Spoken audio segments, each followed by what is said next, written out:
Moyen-Orient et dans les Balkans.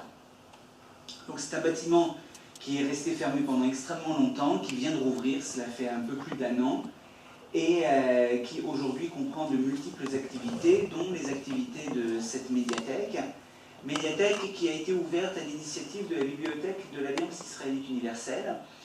Alors, cette bibliothèque a 2 particularités. C'est d'abord la plus importante bibliothèque en Europe pour tout ce qui concerne les études juives.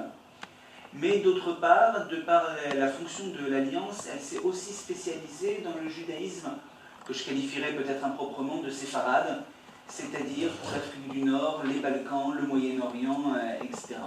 Et nous disposons aujourd'hui de plusieurs centaines de milliers de livres, de millions de documents d'archives, de manuscrits, de milliers de photos. Vous en voyez quelques exemples derrière vous.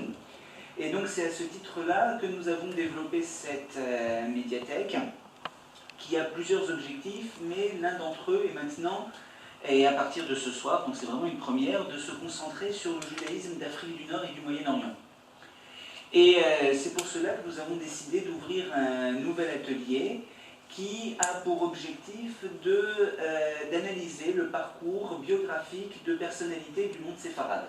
Et en tout cas pour les 6 premières séances qui vont avoir lieu jusqu'en juin, sur des personnalités d'Afrique du Nord, puisque ce seront successivement des Marocains, des Tunisiens, des Algériens qui seront évoqués. Alors pourquoi ce choix ? Évidemment, on considère à l'Alliance qu'on a la légitimité pour travailler sur cette partie de l'histoire des Juifs. Deuxième chose, pendant très longtemps, l'histoire des Juifs séfarades a été tenue sous silence, n'a jamais été vraiment évoquée, et en tout cas pas dans un cadre universitaire. Cela a changé ces dernières années, ces 20 dernières années même, mais nous sommes à un tournant avec un essor qui est réel en Europe, en Israël, en Amérique, et qui connaît donc les tournants que l'on connaît en histoire de manière générale, qui est, après avoir eu une histoire générale pour marquer le cadre de vie des communautés juives, dans quel cadre, de quelle manière, quelles ont été les périodes les plus marquantes, les problèmes les plus pressants qu'ils aient pu rencontrer, on en vient maintenant à vouloir analyser des parcours de vie, des parcours biographiques, afin de donner chair et sens à cette histoire qui était peut-être un tout petit peu avant déshumanisée. Donc notre objectif est aujourd'hui de, grâce à ce que nous avons à l'Alliance, grâce à nos documents, grâce aux archives et grâce à la bibliothèque, essayer d'humaniser cette histoire pour montrer les Juifs d'Afrique du Nord sous une lumière un peu différente, en étant plus proche d'eux et plus proche des humains. Et c'est important parce que c'est de toute manière quelque chose que je pourrais vous dire également pour l'histoire du Moyen-Âge en France ou dans le reste de l'Europe ou pour l'histoire de l'Empire ottoman au Moyen-Âge ou que sais-je. Alors donc je disais qu'on avait cette légitimité pour travailler sur les Juifs d'Afrique du Nord et nous avons décidé à partir de ce soir de consacrer un atelier mensuel, un rendez-vous régulier qui va avoir pour objectif de traiter des relations entre juifs et musulmans en terre d'islam, comme nous avons appelé notre cycle. Et nous aurons après d'autres activités sur une période plus récente et sur finalement les relations entre juifs et musulmans aujourd'hui, que ce soit en Europe ou ailleurs dans le monde. Mais là, nous entrons dans un cycle vraiment historique qui a pour but de faire mieux connaître cette vie au quotidien, sur la longue durée, avec ses côtés sombres qui sont évidemment extrêmement nombreux, mais pas uniquement, et c'est, je pense, la grande règle que je donnerai à tous ceux qui viendront intervenir ici, c'est ne pas montrer uniquement l'histoire des Juifs d'Afrique du Nord de manière lacrymale. Nous pensons que nous avons une histoire, une culture beaucoup plus riche, beaucoup plus importante, et nous voulons lui donner tout son sens au fur et à mesure de nos activités. Donc nous allons avoir 6 séances et je vous invite vraiment à vous y inscrire. Et par ailleurs, nous aurons des activités plus ponctuelles, des présentations de livres, des présentations de films, également des concerts pour attirer le maximum de public. Tout ça dans le but de faire mieux connaître l'histoire, la culture des Juifs en Afrique du Nord. Alors je suis très heureux d'accueillir Denis Cohen-Tanucci pour cette première séance. C'est toujours un peu un rôle difficile d'ouvrir comme ça un cycle qui va sûrement durer plusieurs années. Mais il devait bien me rendre ce service parce que d'abord c'est un ami, nous travaillons ensemble à la Société d'Histoire des Juifs de Tunisie dont il est vice-président. Et puis d'autre part, il est membre du Haut Conseil de l'Alliance. Donc il était normal qu'il nous donne un coup de main sur cette entreprise. Mais je l'ai choisi avant tout parce que c'est un historien qui n'a pas eu qu'une carrière d'historien. Il nous en dira peut-être un mot au début, mais aujourd'hui c'est un historien accompli. Et si il vient nous parler ce soir, c'est parce qu'il a travaillé pendant de longues années sur l'histoire de sa famille, les Cohen-Tenouji. Et il m'a paru intéressant d'ouvrir ce cycle avec lui pour au moins une raison. C'est que parler d'une famille est intéressant pour au moins les descendants qui sont passionnés par cette famille et qui ont un petit côté personnel avec eux. Mais Denis a fait beaucoup plus en replaçant dans l'histoire générale des Juifs et du monde la famille Cohen-Tenouji, son œuvre et la manière dont elle a vécu à travers les siècles, puisqu'il remonte jusqu'au Moyen-Âge, si je ne me trompe pas, et également les différents pays, puisque comme toute famille juive, elle a été dans différents pays au fil de l'histoire et au fil des temps. Je suis donc très heureux de lui laisser la parole pour cette première séance et je le remercie encore une fois très chaleureusement d'avoir accepté notre invitation. Merci beaucoup Ariel, et merci beaucoup d'être venu ce soir. Je suis très touché en fait d'inaugurer ce cycle, d'autant plus que je vais le raconter ce soir. J'ai fait l'essentiel de mes recherches en archives à la bibliothèque de l'Alliance israélite, rue La Bruyère. C'était très pratique pour moi puisque j'habite à 50 mètres de l'Alliance, et donc je n'aurais jamais pu écrire ce livre si je n'avais pas eu la facilité de faire des recherches dans le fonds d'archives et la bibliothèque de l'Alliance. Encore merci Ariel pour cette invitation, et c'est un honneur pour moi de le faire. Alors comme l'a très bien introduit Ariel, tu m'as presque volé mon introduction. Mon objectif, par contre je vais t'embêter parce que je n'ai pas l'ordinateur pour faire passer les planches, mais tu peux passer, voilà. Et puis il y a un effet en plus, encore un. Voilà. L'objectif de mon propos ce soir, c'est de vous apporter un nouveau regard sur l'histoire des Juifs d'Afrique du Nord à partir d'un marqueur patronymique. Et donc ce regard, il s'est matérialisé dans un livre qui est sorti maintenant il y a 2 ans, Les Enfants d'Ishmaël, que vous voyez ici en couverture.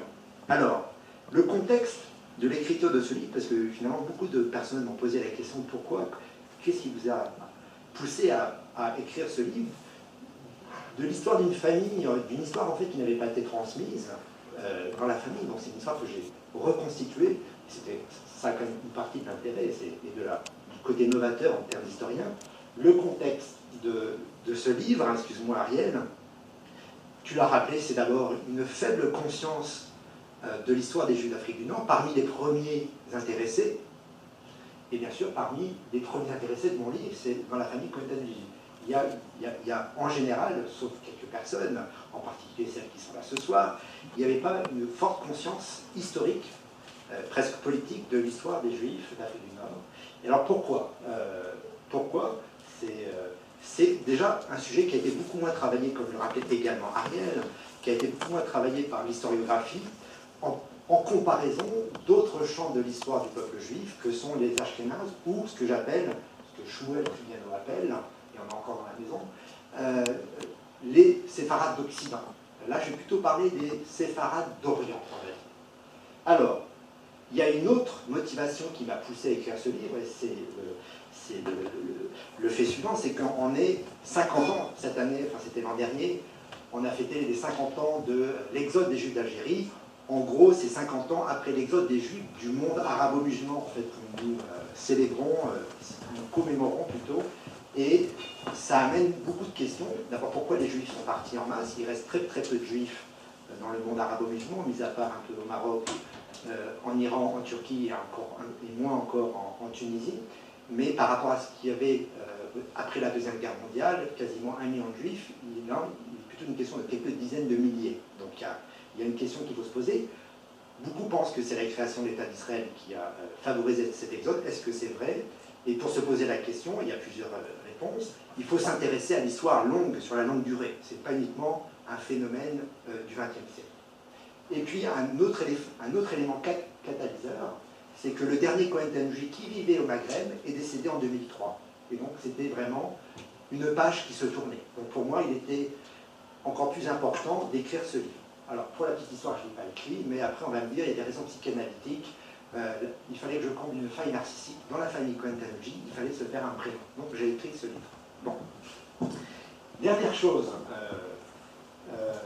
c'est que aussi, au-delà de l'exode des Juifs du monde arabo-musulman, j'ai eu ce sentiment partagé, mais c'était aussi un des moteurs de l'écriture de ce livre, c'est qu'il y a 10 ans, il y avait une incompréhension ou une incapacité à appréhender le nouveau phénomène antisémite en France, en particulier dans les banlieues françaises, dans la mesure où les auteurs de ces actes antisémites n'étaient pas des lepénistes. Et donc ça sortait des schémas traditionnels, du paradigme traditionnel de l'antisémitisme tel qu'on l'avait connu dans les années qui précédaient ces événements. Et donc, là encore, j'ai cherché, à travers ces recherches, des éléments de réponse sur la longue durée, sur l'histoire. Voilà, c'est le contexte. Alors, mon approche est très originale, et j'ai été extrêmement chanceux. D'abord parce que mon nom de famille est unique, que deuxièmement, il y a une véritable continuité généalogique à travers plusieurs siècles, et donc j'utilise ce nom de famille comme un marqueur patronymique à travers des siècles. Et donc là, en fait, j'avais commencé mon travail par un travail généalogique avant de faire de l'histoire, et que, c'est important, à chaque génération, il y a un ou plusieurs personnages qui laissent des traces écrites.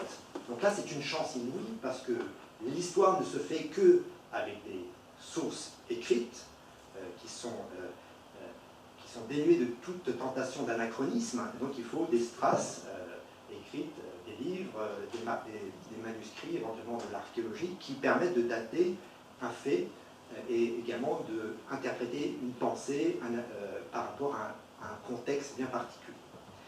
Donc c'est énormément de chance, puisque cet exercice, on ne peut pas le faire dans beaucoup de familles, et j'ai pu le faire. Alors, mon approche est originale, mais elle n'emprunte pas une méthodologie si novatrice que ça, puisque je me suis inspiré, c'est la slide d'après, d'une méthodologie de travail qui est quelque part s'inscrit dans la méthodologie générale de l'histoire, d'écrire l'histoire de l'historiographie. Je me suis inspiré, et je vous engage à lire le livre qui apparaît, si tu cliques derrière, juste après. L'historien qui est décédé il y a 4 ans, historien américain, Yosef Chaim Yerushalmi, qui enseignait à Columbia University de New York, qui a écrit beaucoup de livres, dont un en particulier qui s'appelle Zahor, qui dit la chose suivante, et c'est la slide d'après, Ariel. C'est tout le paradoxe dans lequel moi je me suis retrouvé et qui a façonné ma méthodologie que je vais après vous exposer. Il part du principe que la Bible, qui a d'abord un paradoxe entre histoire et mémoire juive, et que paradoxalement, l'histoire du peuple juif s'est écrite très tardivement dans l'histoire de l'historiographie, si je veux dire. Alors que la Bible est en soi le canon du récit historique, en particulier la Genèse. Néanmoins, après la destruction du temple, donc quand on sort entre guillemets de l'Antiquité, les sages, les penseurs du judaïsme qui ont façonné la pensée juive, donc en particulier le Talmud, n'ont pas considéré l'histoire post-biblique comme une priorité dans la transmission de l'identité juive. Alors qu'on trouve énormément de textes, en particulier les textes sur les commentaires sur la Torah, le Talmud, la Kabbale, c'est surtout ces textes-là qui ont été jugés importants. Et c'est uniquement au moment des Lumières, donc au XVIIIe siècle, quand certains penseurs, certains lettrés hébraïques sont sortis un petit peu de la synagogue et se sont frottés au monde du savoir profane, que ces savants hébraïsants, connaisseurs de la pensée juive, se sont intéressés, ont une conscience historique, se sont intéressés à l'histoire du peuple juif. Et le paradoxe et la chance de ces premiers historiens, c'est que pour écrire l'histoire, ils ont puisé dans une littérature rabbinique extrêmement nombreuse, puisque même si les rabbins, les sages, ne considéraient pas l'histoire des individus, l'histoire collective post-biblique comme importante, ils ont énormément écrit par ailleurs. Et donc ils ont laissé beaucoup de traces écrites qui ne parlent pas d'histoire directement, mais indirectement, cela a permis aux historiens d'écrire, de façonner l'histoire du peuple juif. Quelque part, c'est en particulier, pour vous donner une illustration la plus frappante, Quand on a découvert la Geniza du Caire au XIXe siècle, qu'on a retrouvé des parchemins, des manuscrits du Moyen-Âge concernant en particulier le Maghreb, puisque beaucoup de Juifs, vous allez voir, du Maghreb se sont réfugiés en Égypte après le XIIe siècle, ça a été une formidable source pour les historiens qui ont façonné l'histoire du peuple juif. À ma modeste manière, c'est la slide d'après, c'est en retrouvant les écrits des membres de ma famille qui, à chaque génération, avaient laissé des traces écrites essentiellement rabbiniques, que j'ai pu recontextualiser l'histoire de la famille Cohen-Tanochi. Donc vous avez des exemples de livres, le Sefer HaZikaron, le Zera Yitzhak, le Ketem Paz, je ne sais pas si on a un autre, le Bnei Yosef, qui sont des livres écrits ou soutenus financièrement par des Cohen-Tanochi, qui sont essentiellement des livres de Torah, de Talmud, de Kabbale, mais dans l'introduction, aussi dans la façon dont le livre est écrit, il y a beaucoup d'informations qui permettent de resituer les personnages familiaux dans leur contexte historique plus général. Alors, ça c'était l'introduction, on va dire, contextuelle et méthodologique. Le fruit de mon travail, c'est effectivement de raconter l'histoire, mais c'est aussi de tirer des enseignements par rapport aux interrogations que je me posais au début de l'écriture de ce livre que je vous ai cité en introduction. Alors, je vais vous apporter plusieurs nouveaux regards qui vont peut-être vous choquer, mais en tout cas qui vont peut-être, au minimum, un peu vous déstabiliser par rapport à vos schémas sur l'histoire des Juifs d'Afrique du Nord. Et c'est toujours ce qui est intéressant dans l'histoire et dans la recherche historique, la recherche scientifique, c'est de bousculer un peu le mythe par rapport aux faits historiques. Le mythe étant plus le fruit des mémoires familiales, des mémoires orales, qui sont quand même empreintes de légendes ou de messages politiques, par rapport aux faits historiques qui se basent plus sur une analyse scientifique, mais qui, comme c'est le cas de l'histoire, c'est pas de la physique quantique, quoique c'est pas forcément toujours objectif. Alors, je vais vous parler plus précisément des fondements de l'origine identitaire et civilisationnelle des Juifs d'Afrique du Nord, qui va se placer dans l'histoire des Juifs séfarades en général. Je vais vous parler de deux âges d'or espagnols. Et pourquoi deux? Alors, on pense qu'il n'y en a eu qu'un, et en fait il y en a eu deux. C'est plus subtil que ça. Je vais vous parler de quelque chose qui est plus connu de l'Empire ottoman. Il est surtout connu sur l'aspect refuge, mais il est moins connu sur l'aspect un peu régime étouffant pour les Juifs. Je vais vous parler de l'attitude des Juifs d'Afrique du Nord par rapport à la France, qui vont migrer d'une crainte d'invasion espagnole et portugaise à une espérance française. Je vais vous parler de l'époque coloniale où les Juifs vont se retrouver en porte-à-faux et vont se retrouver, comme le disait Jean-Paul Sartre dans l'introduction du livre d'Abermini, ni colonisés ni colonisateurs. Je vais vous parler de la Deuxième Guerre mondiale qui est peu connue d'une trace Ariel. On va publier des actes d'un colloque que nous avons fait sur le sujet il y a 4 ans déjà. Et enfin, dernier terme, l'exode des Juifs du monde arabe, qui est un peu la résultante d'un certain nombre de faits qui seront étudiés au préalable et qui sont cités ici. Alors, pour ça, à chaque fois, je vais faire un va-et-vient entre la micro-histoire familiale et l'histoire générale. Alors, les origines des Juifs d'Afrique du Nord et de la civilisation séfarade. Alors d'abord, il faut savoir qu'il y a bien sûr de présence juive avant la conquête arabe au 7e siècle. Et que bien sûr, il y a des incertitudes sur à partir de quand il y a des Juifs en Afrique du Nord. Alors on a eu une très belle exposition qui est terminée depuis 3 jours au musée d'art et d'histoire du judaïsme, mais qui montre, grâce à l'archéologie et à la littérature ancienne, chrétienne notamment, que sous l'Empire romain et byzantin, il y avait une forte présence juive au Maghreb, et donc en particulier au Maroc, mais surtout en Algérie et en Tunisie. Que le mythe d'une population juive issue de conversion des Berbères au judaïsme, et en fait n'est pas avéré scientifiquement, d'un point de vue historique. Les populations berbères se sont sans doute un petit peu judaïsées, mais pas plus ici qu'ailleurs. Et que, surtout, les premiers Juifs d'Afrique du Nord sont surtout des exilés de Judée qui se berbérisent une fois installés en Afrique du Nord. Et si j'ose dire, c'est peut-être l'exception qui confirme la règle, vous allez me dire, mais le nom Cohen-Tanochi est l'exemple type d'un nom juif venant de Judée, Cohen, prêtre, pontife, qui se berbérise, puisque Tanuki veut dire en berbère, de Tanger, le pontife de Tanger. Et donc il y a tout un débat historien qui spécule ou qui met en doute l'origine, en particulier l'origine juive de la Caïna, qui d'ailleurs s'appelait sans doute pas la Caïna, la reine des Aurès, qui se serait opposée à la conquête arabe. Il y a beaucoup d'historiens, dont un grand historien, Hirschberg, qui prétend qu'elle était chrétienne. Donc, tout ça pour planter le décor. L'origine des Juifs d'Afrique du Nord n'est pas forcément celle qu'on croit. Elle est, en tout cas, une partie de l'origine des Juifs d'Afrique du Nord est sans doute plus complexe et a une origine au moins de Judée. Et bien sûr, il y a toujours eu des apports par conversion.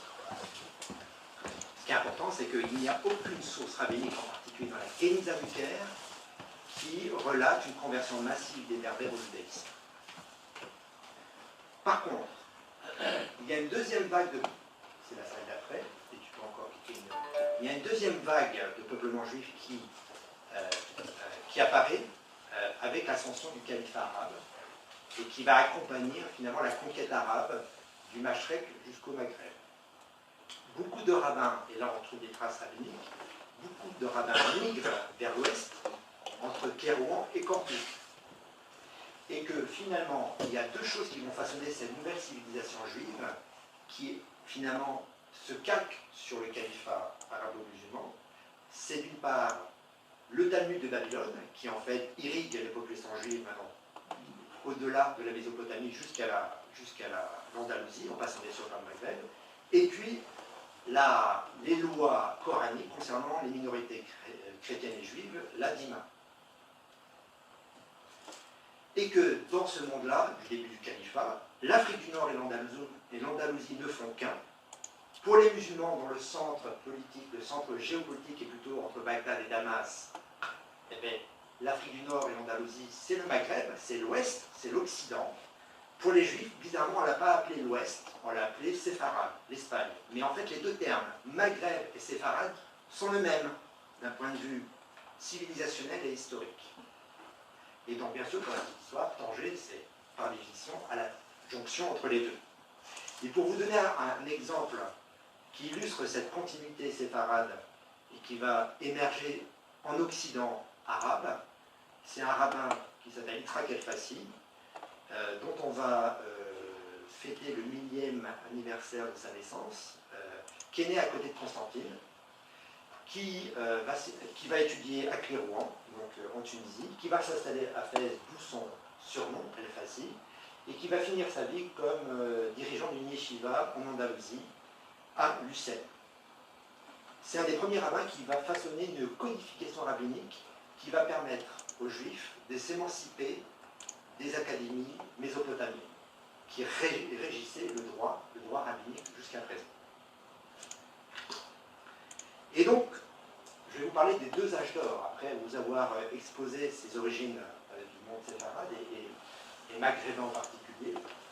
Tout le monde connaît dans les mémoires collectives 1492, marquant la fin de l'âge d'or judéo-espagnol, et ça c'est bien ancré dans les mémoires collectives.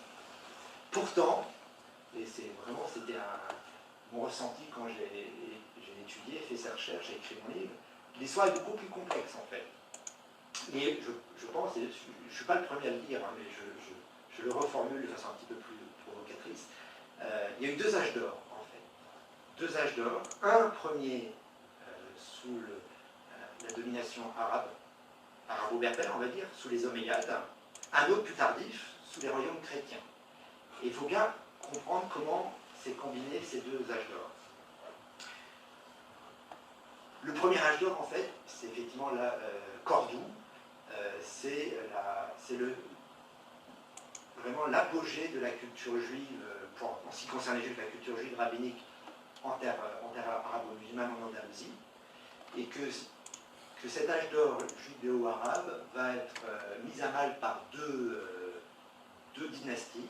Une dynastie arabe qui vient d'Arabie Saoudite, qui va envahir en 1060 la Tunisie et l'est de l'Algérie, qui va mettre à mal, en particulier pour les Juifs, tout toute la production intellectuelle de Kérouan, qui était un centre rabbinique et intellectuel juif aussi important, presque aussi important que Cordoue. Et puis un peu plus tard, en 1147, une tribu berbère, cette fois-ci, du Haut-Atlas, va conquérir toute l'Afrique du Nord et l'Andalousie, et va sommer les minorités chrétiennes et juives à se convertir ou à partir. Donc c'est 1147, c'est l'année de la bar mitzvah de Maïmonide à Cordoue.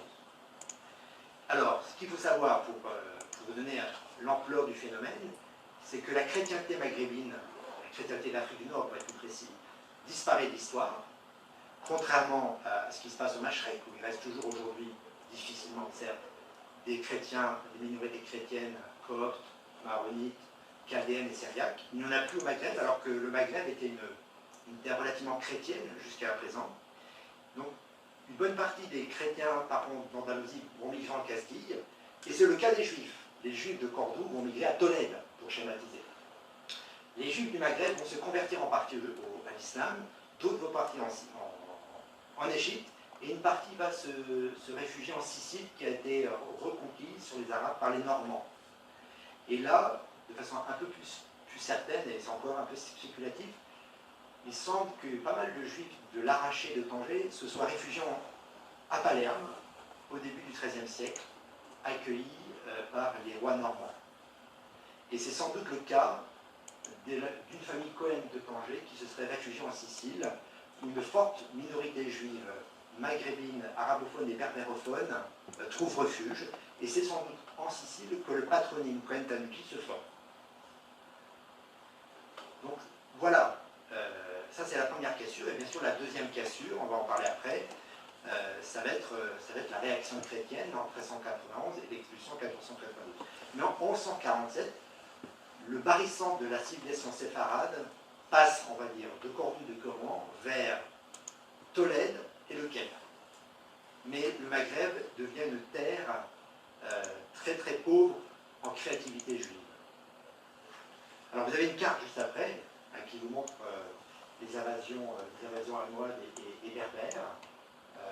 Je crois qu'il y en a encore une après qui montre l'immigration juive de Andalousie en Castille en Aragon.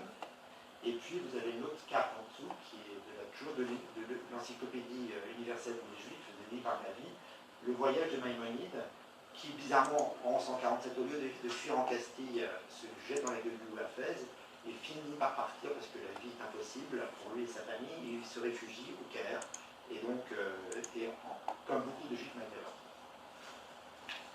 Alors, le deuxième âge d'or prend fin en 1391, avec énormément de douleurs et de souffrances, puisqu'il y a un gigantesque pogrom qui dure plusieurs mois, qui démarre à Séville et qui finit dans les Baléares et à Barcelone, qui voit en fait un certain nombre de juifs soit assassinés, beaucoup convertis de force, et un certain nombre de juifs, en particulier des lettrés, qui vont se réfugier en Afrique du Nord. Et donc, quelque part, si les chrétiens ont disparu d'Afrique du Nord, les juifs ne disparaissent pas. Certes, il y a un phénomène de maranisme judo-musulman qui se crée. On trouve par exemple les Cohen au Maghreb, et au Maroc en particulier, qui sont des musulmans de vieille souche. Mais l'exil de juifs espagnols au Maghreb, à la fin du XIVe siècle, permet au judaïsme maghrébin de renaître, quelque part. Et vous connaissez tous la famille ou les parcours, enfin tous, beaucoup connaissent les parcours des rabbins Durand ou Ankawa, qui sont des grandes familles rabbiniques qui vont façonner le judaïsme d'Afrique du Nord, en particulier en Algérie. Alors pour être un tout petit peu décalé, on va dire qu'en 1492, Isabelle la catholique n'excuse pas les juifs d'Andalousie. Il n'y en a plus depuis 3 siècles. Isabelle la catholique va expulser les juifs de Castille et d'Aragon. Et si vous êtes allé à l'Alhambra, le magnifique palais de l'Alhambra qui a été construit après les Almohades, c'est un lieu qui n'a jamais vu beaucoup de juifs ni de chrétiens. C'est très romantique. C'est un lieu qui représente l'Andalousie, romantique, mais c'est un lieu d'un âge d'or qui n'a jamais existé dans ce lieu-là. Là où il a existé, c'est plutôt dans la mesquita de Cordoue, plus qu'ailleurs. La Sicile, pour venir à itinéraire familial. La Sicile est aragonaise, donc espagnole en 1492, donc les Juifs de Sicile se font expulser. Et donc, la famille que j'ai pu retracer dans des archives au XIVe siècle en Sicile se fait expulser et va sans doute trouver refuge en Tunisie, à Tunis, en 1492. Alors, en fait, les Juifs de Sicile se font expulser un an après ceux d'Espagne. Alors, on retrouve beaucoup de lettrés et de traces de Juifs qui arrivent en 1492, 1497. Beaucoup de lettrés, mais beaucoup de ces lettrés, surtout en Algérie et en Tunisie en particulier, ne vont pas rester en Tunisie, vont quitter pour le Levant, puisque les armées portugaises et espagnoles harcèlent l'Afrique du Nord, en particulier sous Charles Quint, en particulier à Tunis, où on trouve trace d'un Cohen Tanouji, du rabbin Ishmael Cohen Tanouji, d'où le titre de mon livre, Les enfants d'Ishmael. Et ce rabbin Ishmael Cohen Tanouji, dont les parents ont dû être expulsés de Sicile, se retrouve en Égypte et va devenir grand rabbin du Caire, puis d'Alexandrie, vers 1540. Et il se trouve dans une Égypte qui va devenir ottomane. C'est donc la slide, la planche suivante. L'Empire ottoman, au XVIe siècle, devient vraiment le refuge qui va favoriser une renaissance du judaïsme séfarade, mais général en particulier, parce que vous allez voir que beaucoup de la pensée juive moderne a été façonnée dans l'Empire ottoman, dans le Levant au XVIe siècle, pas uniquement pour le monde séfarade, mais aussi pour le monde ashkénaze. Donc, on va dire que, et pour reprendre finalement les éléments que disait Ariel dans son introduction, vous voyez bien qu'il y a un peu une alternance d'événements dramatiques avec aussi des âges d'or. Donc il ne faut pas avoir une vision lacrymale de l'histoire. Le XVIe siècle est un nouvel âge d'or pour le monde juif, et l'Empire ottoman le permet. Alors, c'est un havre de paix pour pas mal de réfugiés juifs et espagnols, et en particulier des lettrés. Et ces lettrés vont façonner la pensée juive, et pas uniquement séfarade. Vous avez, par exemple, j'ai pris des exemples pour illustrer ce phénomène. D'un point de vue politique, vous avez l'histoire incroyable de Gratien Nassi et de son neveu et gendre Yosef Nassi, qui joue un rôle politique auprès de la Grande Porte et qui essaie d'implanter un duché dirigé par eux en Galilée, donc une sorte de prémisse du retour des Juifs en Eretz Israël. Vous avez Yosef Caro, qui est un réfugié espagnol, qui est passé par les Balkans, qui va compléter le travail d'Israël El-Fassi, que j'ai cité tout à l'heure, en codifiant les lois juives, et va écrire le Shulchan Aruch. Vous avez Yitzhak Roya Ashkenazi, qui va façonner la pensée messianique juive, en particulier toute l'approche du Tikkun Olam, la réparation du monde, alors que le temps est extrêmement dur et c'est vraiment le cataclysme pour les Juifs d'avoir perdu l'Espagne. La résilience de ces penseurs fait que ça donne de l'espoir à toutes ces communautés juives. Dans ce contexte-là, pour donner des exemples plus singuliers de la famille, le rabbin Ishmael Cohen Tanouji va écrire un livre, le Sefer Hazikaron, le livre de la mémoire. Il va l'écrire 10 ans avant Yosef Caro, mais son livre est presque un Shulchan Aruch avant l'heure. Un petit livre qui reprend tous les enseignements, toutes les lois du Talmud, condensées dans un livre de 400 pages. Je retrouve aussi sa trace comme un des rabbins sollicités par Yosef Nassi, donc le conseiller du sultan de Sélim II, pour trancher sur le cas de son médecin qui l'aurait trahi. Cet âge d'or prend fin à la mort de Sélim II, et l'Empire ottoman va rentrer dans un lent et long déclin par rapport à l'Europe. L'Empire ottoman, par exemple, va rater la révolution industrielle et les Lumières. Et pour les Juifs, les minorités juives séfarades d'Orient, que je distingue vraiment des séfarades d'Occident, qui sont essentiellement des maranes qui subsistent au Portugal et qui s'enfuient pour Londres, Bordeaux, Amsterdam et Livourne, les séfarades d'Orient, qui se retrouvent du Maghreb jusqu'au Levant, vont, après cette période ottomane plutôt très, très, très positive pour eux, vont re-rentrer dans une dignitude plutôt étouffante. Un élément que j'ai pu mettre en lumière, c'est que dans cet empire ottoman, et c'est vrai aussi pour les juifs ashkénazes, malgré ces difficultés de l'exil, ces expulsions, ces lois qui sont discriminantes, la terre d'Israël reste toujours un élément d'unité pour le peuple juif, et en particulier entre les séparades d'Orient et d'Occident. Alors il y a bien sûr un phénomène qui va favoriser ça, on l'a vu, c'est le XVIe siècle, mais il y a un autre, le XVIIe, qui favorise ça, c'est l'histoire et le message de Shabbat Tzvi, le fameux faux Messie, en 1666. Ce phénomène d'unité, il est incarné par en fait les émissaires de ces écoles rabbiniques des villes de Terre Sainte, qui parcourent l'Europe, le Maghreb et le Levant pour financer ces écoles rabbiniques. Et en particulier, il y a deux mécènes qui façonnent la vie juive à Jérusalem. Ce sont deux séfarades d'Occident, un à Livourne et un à Amsterdam. Et dans mes recherches plus singulières, j'ai pu recenser des émissaires et rabbins dans la famille Cohen-Tanouji qui sont sans doute des arrière-petits-enfants du rabbin Ishmael Cohen-Tanouji. J'en trouve trois en particulier. Shalom Cohen-Tanouji, qui est un émissaire de Jérusalem, qui ne revient pas à Jérusalem. Des fois je plaisante, je dis qu'il a gardé la caisse, il est resté à Tunis avec la caisse. Son frère ou son cousin, lui, il est émissaire, on le trouve sa trace à Fès, mais il revient à Jérusalem, et d'ailleurs il devient de façon très éphémère le grand rabbin séfarade d'Israël, Rishon LeZion. Et son fils est un émissaire aussi de Jérusalem, et on le retrouve sa trace dans les excommunications des adeptes. Alors lui, il est contre le Shabbat Tzvi, donc il va excommunier les adeptes de Shabbat Tzvi. Il y a de grandes batailles, bien sûr, quand Shabbat Tzvi se convertit à l'islam sous la menace du sultan.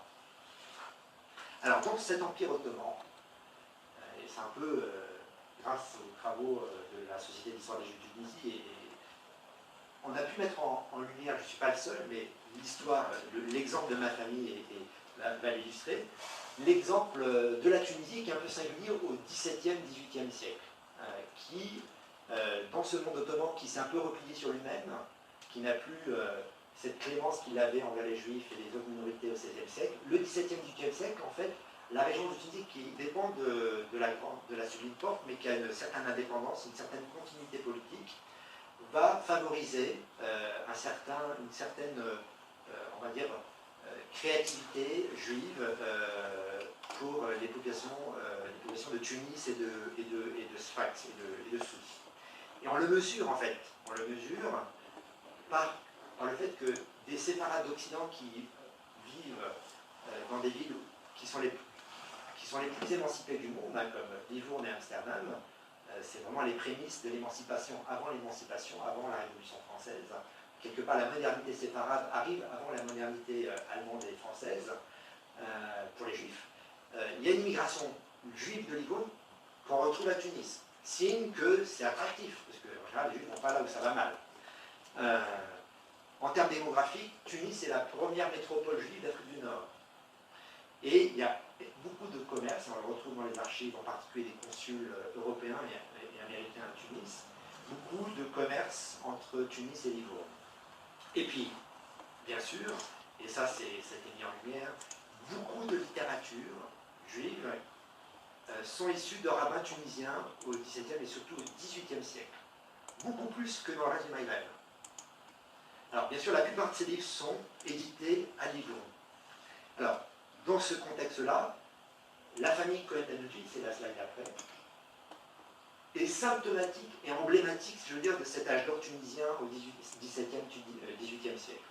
On retrouve en fait leurs traces parce qu'ils sont caïds des Tunis. Ils sont les conseillers, diplomates, financiers du DB, puisqu'on retrouve à plusieurs générations.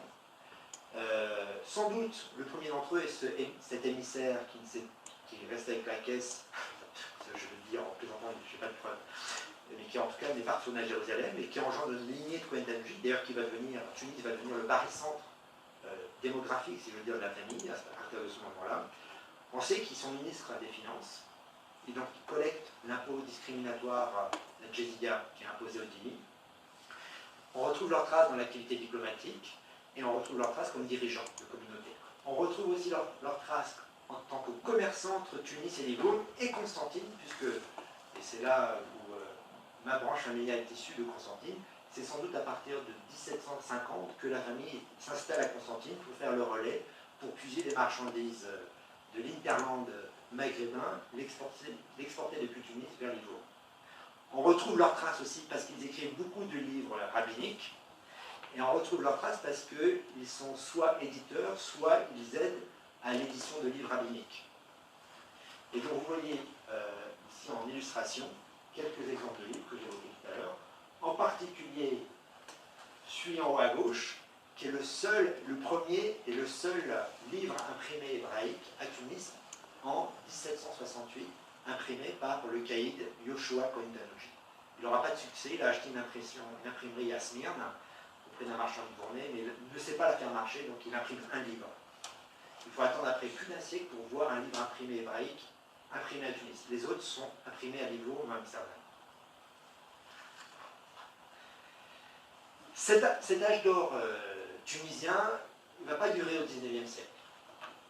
Et il est circonscrit à la Tunisie. Il est moins prégnant, il y a plus de difficultés pour les Juifs en Algérie. Le Maroc n'étant pas hautement à sa propre logique politique et communautaire. Ce qu'on peut mesurer, c'est qu'en tout cas pour les Juifs d'Afrique du Nord en général, on va passer entre le XVIe siècle et le début du XIXe siècle, on va passer d'une crainte d'invasion portugaise et espagnole qui était célébrée en général, enfin, l'échec de ces invasions était célébré comme des petits pourrimes. Donc il y a plein de pourrimes qu'on peut trouver des côtes marocaines, algériennes et tunisiennes qui célèbrent l'échec, comme dans l'histoire d'Esther, mais que finalement cette crainte espagnole va se muter en espérance française, qui va apparaître déjà bien sûr du fait que les idéaux de la République française, du fait qu'il y ait des échanges entre Tunis et Livourne, Alger et Livourne, à Livourne, les Juifs sont français, ils sont français dans l'Empire français. Donc les idéaux de la République sont présents dans les élites juives de ces grandes métropoles maghrébines, que les séfarades d'Occident, bien avant les Français, les Juifs français de Livourne, ont déjà essaimé des idéaux d'émancipation, parce que l'émancipation des Juifs d'Amsterdam et de Livourne, ça existe depuis la fin du XVIe siècle. Mais néanmoins, ce qui est le plus attractif, c'est finalement les lumières françaises pour ces élites juives. Je ne vais pas dire pour les masses juives, parce qu'une grande partie des Juifs d'Afrique du Nord est illettrée, en fait, est analphabète. Il n'y a que des élites juives qui sont exposées, qui bénéficient de l'éducation. Et donc je cite les Juifs de Livourne, et en particulier parce qu'ils sont séfarades d'Occident et qui sont français, introduisent la Haskalah, les lumières juives, le commerce. Et donc pour la petite histoire, j'ai retrouvé le premier Cohen Tanouchi, qui est à Livourne, qui est le premier français parmi les Cohen Tanouchi, qui est en 1798 présent dans des archives d'état civil à Livourne. Bien avant donc les Français, les Juifs de Constantine, qui eux vont devenir français avec le décret Crémieux. En parallèle de cette espérance française, il faut savoir que la condition politique des Juifs au Maghreb, ottoman ou pas ottoman, se détériore. On a trace, en particulier par les écrits des consuls européens et américains dans les villes du Maghreb, de pogroms très très violents, en particulier à Alger en 1805, à Tunis en 1857 et à Tétouan en 1860. Le pogrom de Tétouan a catalysé la prise de conscience d'intellectuels juifs qui ont formé l'Alliance israélite universelle. Et bien sûr, il y a eu l'affaire de Damas en 1840. Et donc, l'arrivée de la France coloniale, en fait, pour les Juifs, est vécue comme une sorte de libération, d'émancipation. Et donc, pour être un petit peu provocateur dans le débat ambiant, s'il fallait retenir un élément positif de la colonisation française, c'est d'avoir libéré les Juifs de la dignitude.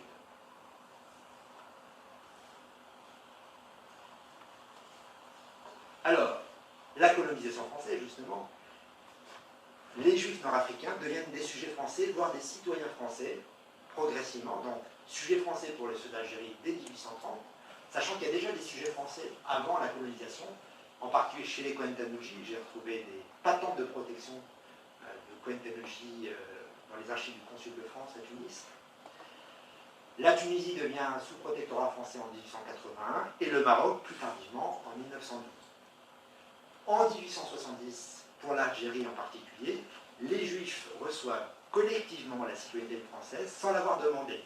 Alors là, c'est aussi un petit mythe que je casse, parce que, en fait, les Juifs avaient la possibilité, les Juifs, comme les musulmans algériens, avaient la possibilité de devenir français avant le décret Crémieux, dès 1865, par un décret de l'empereur Napoléon III, et que très peu d'entre eux, quelques centaines sur 30 000 l'ont demandé, un petit peu plus chez les musulmans, mais ils étaient eux plus d'1 million.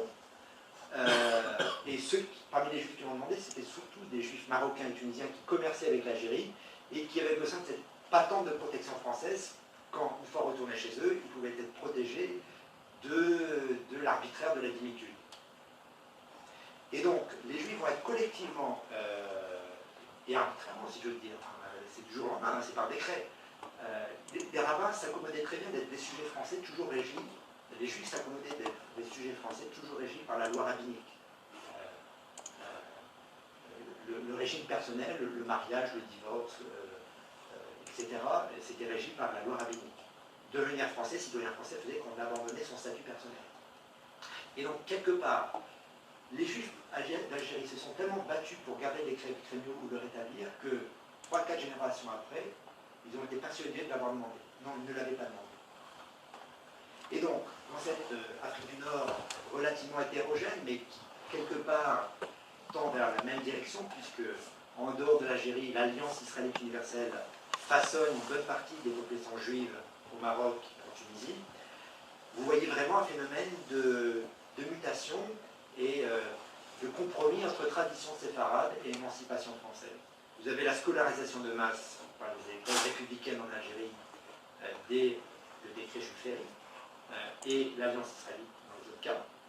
Vous avez de plus en plus une pluralité politique, on va dire de façon très similaire à ce qui se passe dans le monde ashkénaze. Vous avez des traditionalistes, mais vous avez aussi des sionistes, vous avez des socialistes, vous avez des communistes, vous avez aussi des nationalistes pour l'indépendance des pays du Maghreb. Donc vous avez un tas de destins qui commencent à diverger, et c'est le fruit de la modernité.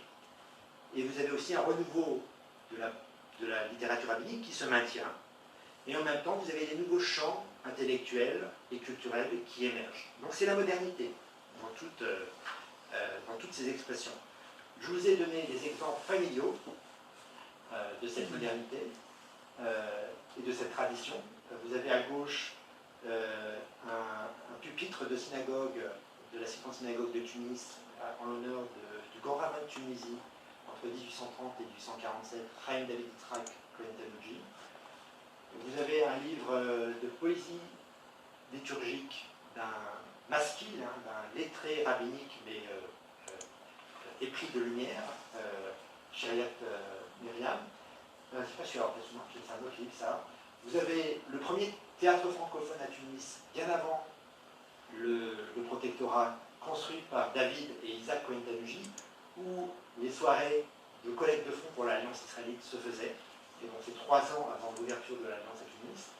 Et vous avez des exemples de portraits de famille, où vous voyez la transition entre le costume traditionnel. En bas, vous avez mon arrière-arrière-grand-père, mon arrière-grand-père et mon arrière-grand-père. Et puis vous avez mon grand-père et son frère au centre, alors, j'ai jamais connu mon grand-père parce qu'il est décédé avant jeunesse. Il aurait pu, d'un point de vue généalogique, il pourrait être mon arrière-grand-père. Mais voilà, qui est vraiment le fruit. Il est né 10 ans avant l'affaire Dreyfus, mais il a un look de capitaine Dreyfus. Et en haut, vous avez d'autres exemples de Tunisie, où vous avez aussi l'exemple de mon arrière-grand-mère, la fille du grand dalien de Constantine et Léo Anouchh. Ce monde colonial n'est pas toujours rose. Il subsiste un fort antisémitisme de la société coloniale, en particulier en Algérie,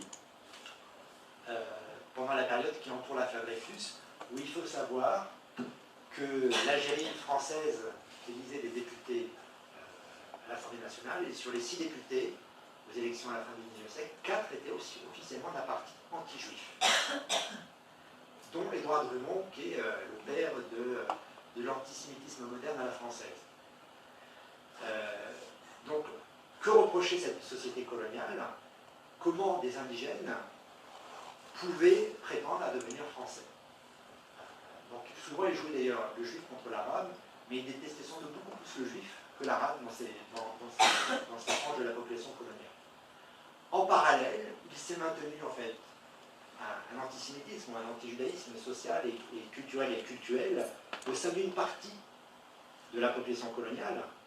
Il ne faut pas généraliser, bien sûr. Et là, c'est surtout deux facteurs qui entretiennent cette hostilité. D'abord, les réminiscences religieuses et sociales et politiques de la dignitude, qui, plusieurs siècles de dignitude ne s'effacent pas d'un coup, mais vous allez voir qu'elles sont toujours pas effacées, et que d'ailleurs ça se matérialise avec des pogroms. J'ai parlé des pogroms du XIXe siècle et des pogroms de l'époque plus tardive, du début du XXe siècle. L'arrivée de du protectorat français au Maroc est célébrée par un gigantesque pogrom de Tritel en 1912 à Fès, dont Fenton vient d'écrire un livre, il vient de sortir un livre. Tunis est le théâtre de pogrom en 1917, et Constantine est le théâtre d'un gros pogrom en 1934. Et là, vous voyez d'ailleurs à droite, si on continue, hop, non, je l'ai trouvé. Le magasin de, je ne sais pas si c'est mon grand-père ou un de ses frères ou un de ses cousins à Constantine, qui est dévasté. Alors, cet antisémitisme, qu'il soit d'origine coloniale ou issu d'une partie de la population colonisée, a des hauts et des bas, donc c'est pas constant non plus, hein, donc il ne faut pas non plus avoir une vision lacrymale de l'histoire, il y a des poussées de haine, mais c'est pas constant. C'est sûr que la fin de l'affaire Dreyfus et l'engagement sans faille des Juifs d'Algérie va mettre fin en Algérie à cet antisémitisme, enfin en tout cas va le faire baisser à un niveau beaucoup plus bas, et que d'ailleurs, dans cette même Algérie, c'est vrai aussi au Maroc, que je connais moins l'histoire, il y a des vrais dialogues qui se forgent entre les élites juives et musulmanes, et dont le père de mes cousines ici a participé à Constantine. Et donc ce travail de dialogue permet de faire évoluer les mentalités, en particulier ces élites juives algériennes soutiennent, elles sont les seules en Algérie d'ailleurs, à soutenir l'élargissement du décret Crémieux aux populations musulmanes, ce qu'on appelle le décret Young-Violette, qui n'a jamais été appliqué. Alors, bien sûr, la Deuxième Guerre mondiale, il faut savoir que toute l'Afrique du Nord est sous le régime de Vichy dès juillet 1940, et que ça engendre exclusion sociale, économique et politique des Juifs, et qu'en Algérie, c'est pas fait pour les Juifs de nationalité française au Maroc et en Tunisie, mais en Algérie, comme le décret Crémieux avait été imposé par décret de façon collective et autoritaire, il a été abrogé de la même façon, mais à l'envers.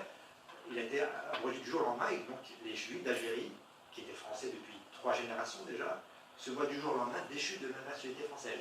Les Juifs de métropole qui étaient français, certains et beaucoup se feront déporter, mais ne seront jamais déchus de la nationalité française. Donc, d'un point de vue juridique, c'est un cas très particulier, l'Algérie.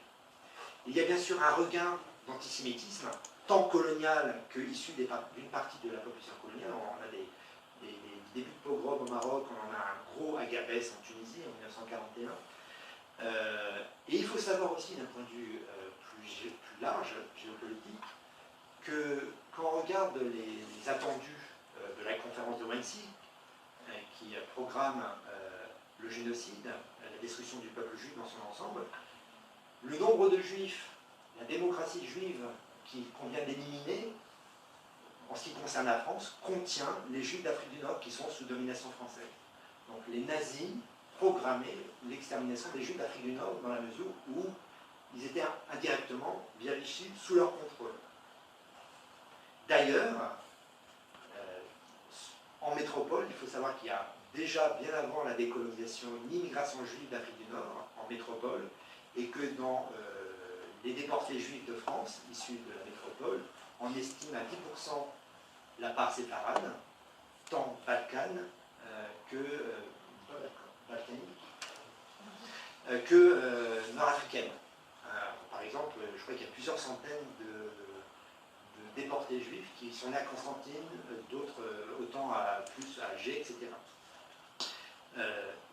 Bien sûr, cette programmation, cette extermination programmée est déjouée par l'invasion, c'est comme ça que les Américains l'appellent, l'invasion, ils appellent ça aussi débarquement comme l'invasion, l'invasion anglo-américaine en novembre 1942, qui n'est soutenue qu'une par une poignée de résistants, la plupart juifs ou de royalistes, français catholiques, et donc ça sauve les juifs du destin d'anéantissement auquel ils étaient promis.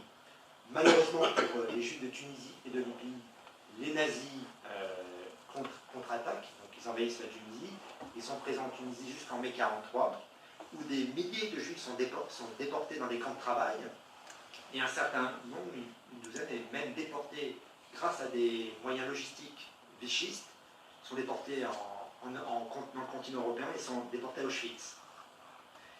Alors en Algérie, il y a un cas particulier, c'est que l'administration qui s'impose juste après le débarquement est dirigée par Giraud, qui est vraiment le symbole de cette dualité française de 1943. Giraud était quand même aussi en principe le chef politique à ce moment-là de Mitterrand, en fait, il faut le savoir. Donc, ils avaient fait tous les deux allégeance à Pétain, et donc ils s'engagent dans l'opposition au régime de l'Axe, mais maintiennent, en tout cas Giraud maintient, il va abroger une deuxième fois le décret Crémieux en mars 1943, avec un argument qu'on pourrait qualifier d'antiracisme, mais c'est là où on voit que l'antiracisme révèle quand même un esprit très tordu. En gros, on ne va quand même pas redonner la citoyenneté aux Juifs, parce que moi je connais bien l'Afrique du Nord, les Arabes au bled, les Juifs à l'échoppe. Alors, cet événement est tellement mal vécu par les Juifs qu'il y en a certains qui s'interrogent, et donc je vous dirais tout à l'heure que mon grand-père s'est interrogé, vous allez voir comment, et que les élites juives, les élites musulmanes algériennes, sans doute l'abolition du décret Crémieux une deuxième fois par Giraud va catalyser l'écriture et la publication du manifeste du peuple algérien, écrit par Farhat Abbas, une semaine après l'abrogation du décret Crémieux en mars 1943. Et Farhat Abbas dit, comment espérer devenir français si la France retire aux Juifs quelque chose qu'on leur a donné pendant 70 ans? Qu'est-ce que nous, on peut espérer? Et donc c'est seulement quand la Tunisie est libérée et que De Gaulle prend le dessus sur Giraud que les Juifs vont retrouver leurs droits en Algérie, et plus largement aussi au Maroc et en Tunisie, en tout cas pour l'Algérie, avec le rétablissement du décret Crémieux le 21 octobre 1943. Et dans la slide d'après, vous voyez deux exemples issus du journal personnel de mon grand-père que j'ai pu retrouver, qui était resté dans les archives de mon père, de mon oncle et de ma tante. Si Farhat Abbas publie son manifeste du peuple algérien, mon grand-père, qui était un républicain convaincu, qui avait fait la guerre de 14, un ancien poilu qui avait été déchu de la nationalité française, en avril 1943, eh bien, il devient membre de l'Union sioniste algérienne. C'est quand même signe d'un sentiment de trahison envers la France. Et bien sûr, le 21 octobre 1943, écrit sur un agenda de 41, donc il a payé le mardi pour le transformer en jeudi, il entoure en bleu, blanc, rouge le rétablissement du décret Crémieux. Dernière partie, avant la fin, et mes conclusions. La résultante de tout ça, de toute cette histoire, c'est qu'on tourne la page avec l'exode des Juifs du monde arabo-musulman, et ici, en ce qui me concerne, des Juifs d'Afrique du Nord. Alors, les choses sont complexes, elles ne sont pas uniformes, que ce soit dans le temps ou dans l'espace. Et il faut bien reconnaître que la décolonisation et la renaissance de l'État d'Israël va affaiblir la condition du million de Juifs qui vivaient dans le monde arabo-musulman. Mais, et c'est important le mais, ce n'est pas l'unique cause du départ des Juifs du monde arabo-musulman. Il y a bien d'autres causes, et sans doute plus importantes que le choc géopolitique de la décolonisation et de l'avènement de l'État d'Israël.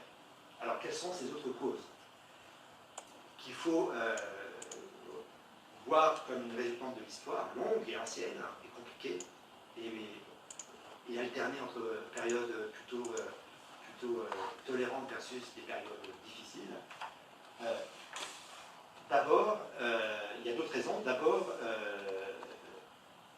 comme je le disais tout à l'heure, les Juifs d'Afrique du Nord en particulier se sentaient par la France, pour ceux d'Égypte par la Grande-Bretagne.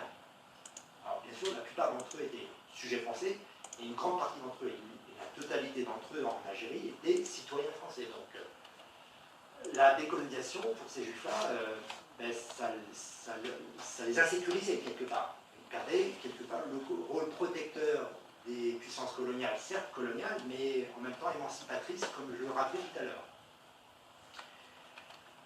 Ils avaient en plus, le deuxième point, ces mêmes juifs avaient vraiment de droits politiques que les populations colonisées, mais ce n'était pas de leur fait. D'ailleurs, ils étaient souvent, une partie des élites juives étaient souvent les premiers soutiens aux élites musulmanes pour que ces mêmes musulmans aient accès aux droits. Ce n'était pas l'égalité par le bas, mais c'était l'égalité par le haut. Et donc, il y avait un ressentiment que j'ai évoqué tout à l'heure, avec les pogroms qu'on a pu évoquer.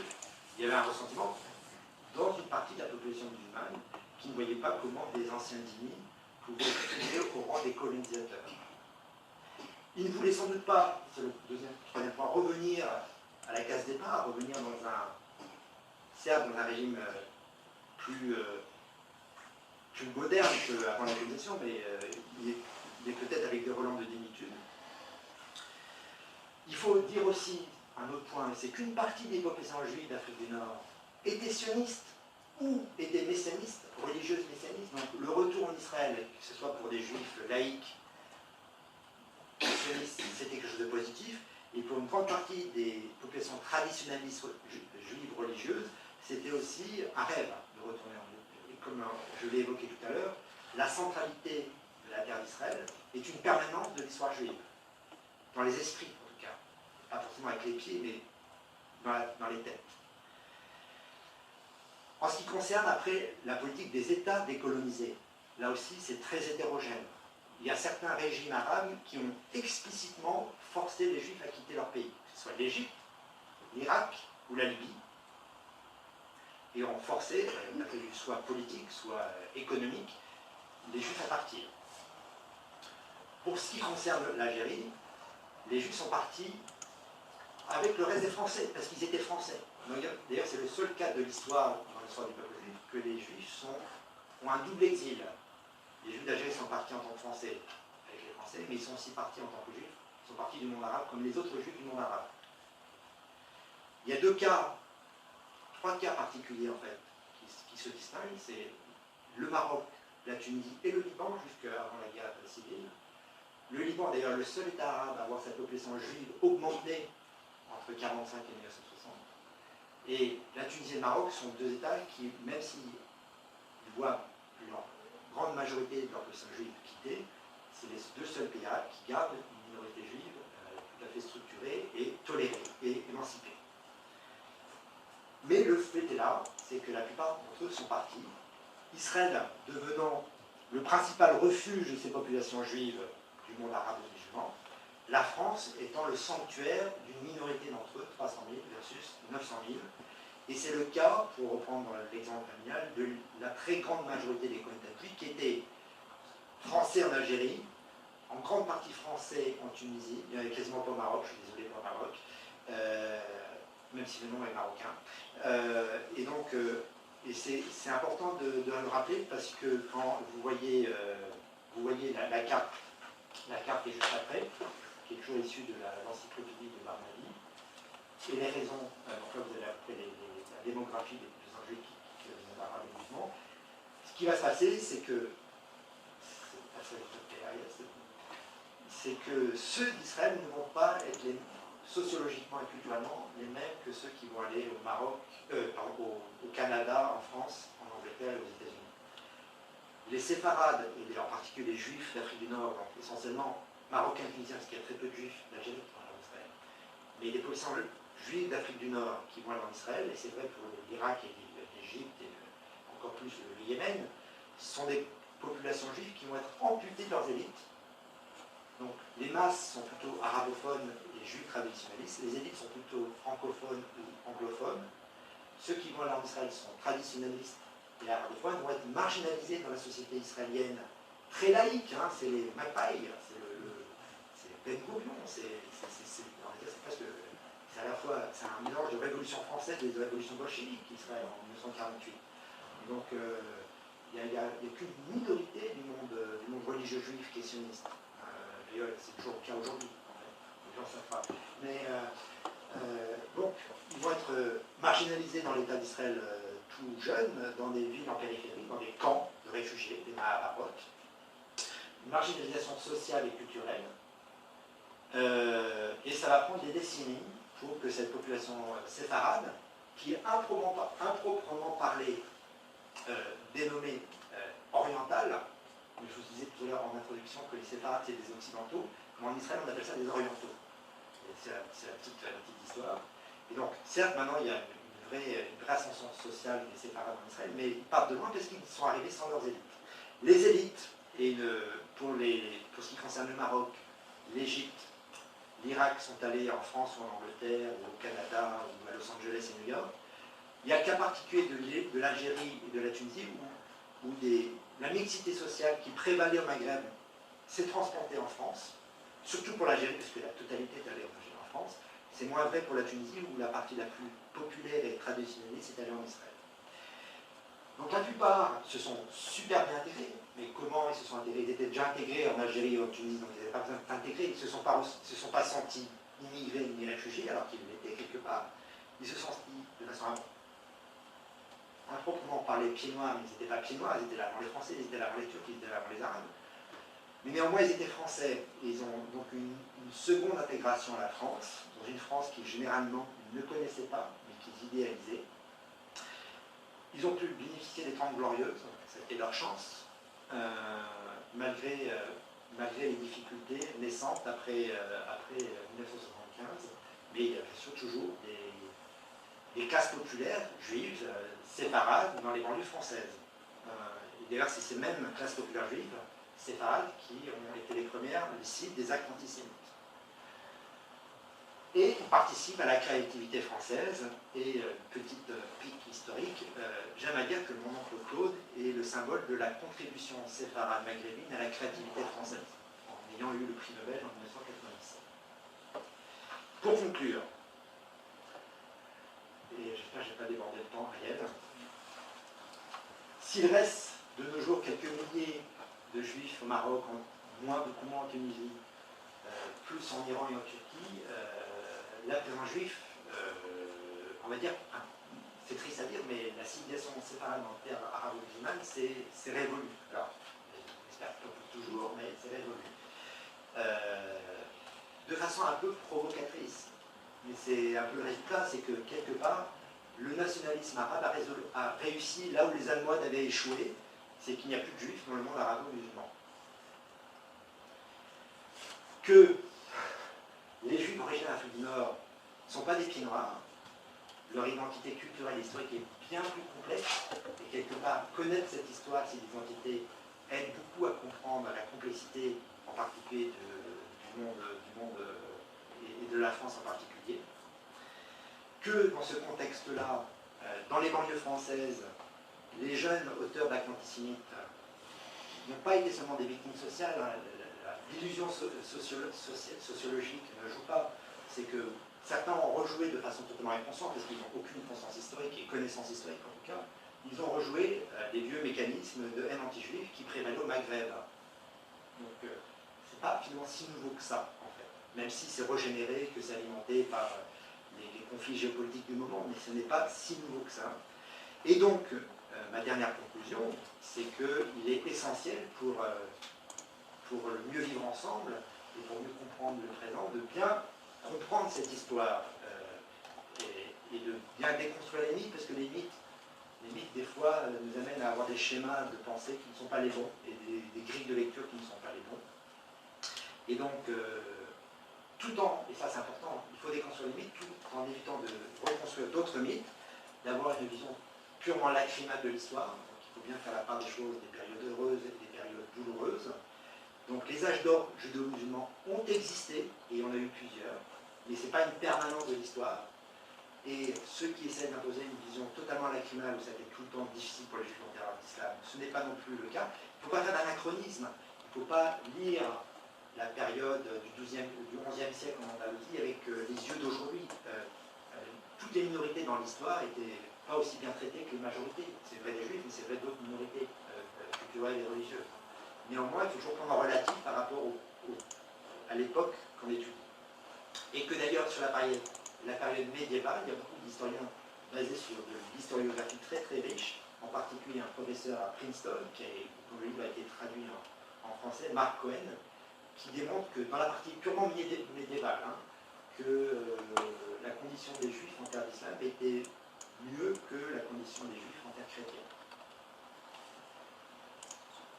Mais que voilà, il faut bien faire part des choses, et donc la corrélation est assez frappante entre la tolérance, le bien-être des minorités non musulmanes en terre d'islam, et juives en particulier, et la façon relâchée, la permissivité qui était accordée par rapport à la dignitude. On voit vraiment une corrélation entre quand la dignitude est stricte, voire dépassée, comme disait Moad, c'est souvent synonyme d'intolérance et vice-versa.